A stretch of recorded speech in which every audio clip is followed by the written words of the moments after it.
মা বাবা পাশে আছে বলেই আমি আমার এত সবগুলো স্বপ্ন সত্যি করতে পারছি। এই কথাটা কিন্তু সত্য, মা বাবা পাশে থাকলে সব স্বপ্নই সত্য করা যায়। আজকে খুব আমার জার কেক খেতে ইচ্ছে হলো, সে কথা আমি আম্মুকে বললাম, বাবাকে বললাম।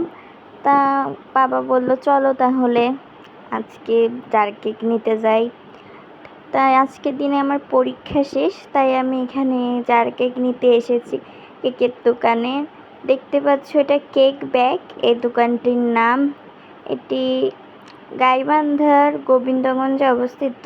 তোমরা যদি গাইবান্ধা গোবিন্দগঞ্জের ভিতরে থাকো তাহলে হয়তো এটা চিনবে, আর যারা চেনো না তারা এখানে নিশ্চয়ই যাবে। এই কেকের দোকানটা অনেক ভালো, এখানে কেক অর্ডার করে বানিয়ে নেওয়া যায়। আর এই কেকের দোকানটা হলো রাজমতির দিকে, গাইবান্ধা গোবিন্দগঞ্জের। তোমরা সবাই আসবে, আমি এখানে মাঝে মাঝেই আসি কেক নেওয়ার জন্য, কারণ এখানকার জার কেকগুলো আমার খেতে অনেক মজা লাগে। আর আমার মা বাবা আমার কোনো আবদারই অপূর্ণ রাখে না, সব কিছু পূর্ণ করে। আলহামদুলিল্লাহ আলহামদুলিল্লাহ, এমন বাবা মা পেয়েছি। আমি এখানে এসে কেকগুলো দেখছিলাম। আমার বার্থডে কেক খেতে অনেক ভালোবাসি আমি।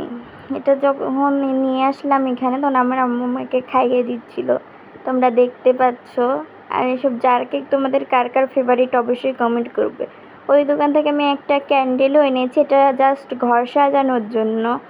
আর আমার নানি মিষ্টি এনেছিল, আমি সে মিষ্টি খাচ্ছিলাম। আমি খেতে অনেক পছন্দ করি, আমি শুধু খাই আর খাই।